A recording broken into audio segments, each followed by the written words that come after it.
संक्रांतीच्या निमित्ताने जाणवलं, माणसांना प्रेम किती गरजेचं असतं, संवाद किती गरजेचा असतो, आपलेपणा किती गरजेचा असतो, एकमेकांमध्ये नातं असणं किती गरजेचं असतं, एकमेकांशी बोलणं, व्यक्त होणं, एकमेकांच्या सानिध्यात राहणं किती गरजेचं असतं. गोड गोड बोलणं म्हणजे फक्त जिभेचंच काम नाही.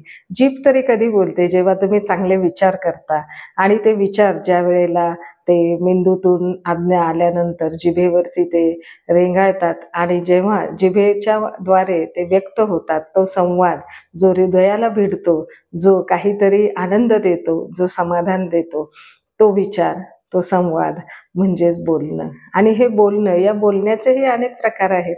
कोण रागाने बोलतं, कोण कुचेष्टा करून बोलतं, कोण अपमानाने बोलतं, कोण वेगळ्या वेगळ्या हेतूने बोलत असतो आणि त्याचा परिणाम माणसावरती होत असतो. आणि हेच जर गोड बोलणं असलं आणि हे गोड बोलणं जे रसाळ आहे, मधाळ आहे, एकमेकांना आपलंसं करणारं आहे, तर ते बोलणं किती परिणामकारक होतं. या बोलण्यामुळं माणसं जोडली जातात, तर तोडली नाही जात आणि तोडलेली असतील तर ती पुन्हा जोडली जातात. तर इतक्या बोलण्यामध्ये ताकद असते. हे बोलणं कसं असावं हे प्रत्येक जणाने ठरवायचं असतं आणि प्रत्येक जण ते ठरवत असतो. ठरवूनच बोलत असतो, ठरवूनच सगळ्या गोष्टी करत असतो. हल्ली तर कुठलीही गोष्ट ही ठरवल्याशिवाय, प्लॅनिंगशिवाय होतच नाही. त्यामुळं इतर जसं आपण नियोजन करतो, इतर कामाचं किंवा अभ्यासाचं किंवा ऑफिसच्या कामांचं, तुम्हाला सोपवलेल्या जबाबदाऱ्यांचं, तर ते कसं नियोजनबद्ध करत असतो, तसंच हे बोलणं जे आहे, हे गोड बोलणं आहे, ते सुद्धा आता हल्ली माणूस ठरवूनच बोलायला लागलाय आणि ते सुद्धा व्यक्तिसापेक्ष झालेले. व्यक्ती बघून ठरवायचं की या व्यक्तीशी कसं बोलायचं, याच्याबरोबरचं संभाषण कसं असलं पाहिजे. तर हे सुद्धा आता माणूस ठरवायला लागलेलं आहे आणि त्याचं सुद्धा नियोजन केलं जातंय. आता बघा की संक्रांतीच्या दिवशीच, आता या संक्रांतीचा सणाचं विषय जर आपण घेतला की या सणावाराला गोड गोडच बोललं जातं, तिळगुळ वाटला जातो आणि नातं दाखवलं जातं, माणसं जोडली जातात. तर या सणांच्या माध्यमातून आपल्याला काय बोध होतो की माणसांना गोड बोललं पाहिजे, एकमेकांच्या जवळ असलं पाहिजे, त्यांना आपली आठवण आणि आपल्याला त्यांची आठवण असली पाहिजे. तर हा हेतू या सणांच्या मागे आहे.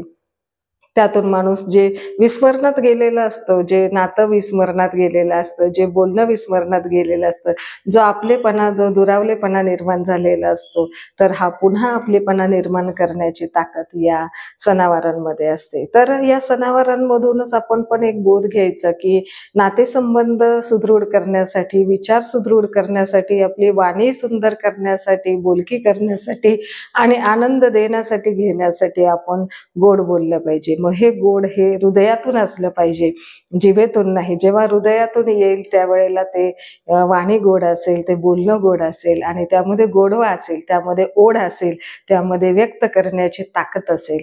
तर ही जी वाणी आहे, हे जे बोलणं आहे, हे गोड बोलणं म्हणजे सकारात्मक बोलणं हे आपल्याजवळ असलं पाहिजे आणि प्रत्येकाजवळ असतं. त्याशिवाय काही माणूस मोठा होत नाही. तो या सगळ्या प्रसंगातून, या सगळ्या वातावरणातूनच लहानचा मोठा झालेला असतो. त्याच्यावर संस्कार झालेले असतात. त्याने आजूबाजूची परिस्थिती अभ्यासलेली असते, अनुभवलेली असते आणि त्यातूनच त्याचे विचार घडत असतात. तर हे विचार सकारात्मक असतात.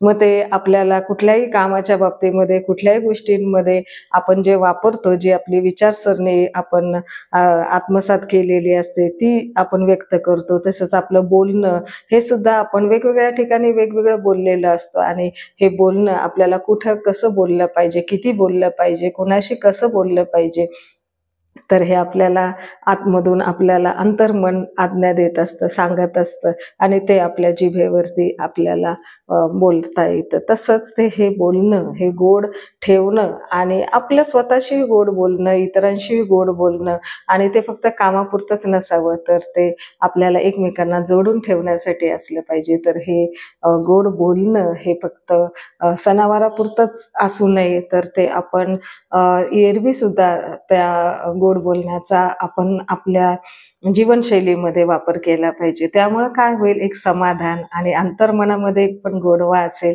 आणि आपण एक व्यक्ती म्हणून सुद्धा एक गोड असू आणि दुसऱ्याला आवडणारी अशी व्यक्ती आपण बनू शकतो.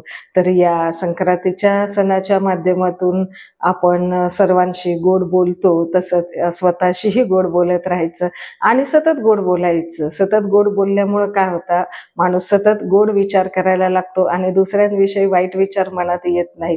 तर कधीही कुठल्याही काळामध्ये तो त्या व्यक्तीबद्दल गोडच विचार करतो, गोडच बोलत राहतो आणि गोडच नातं टिकून राहतं.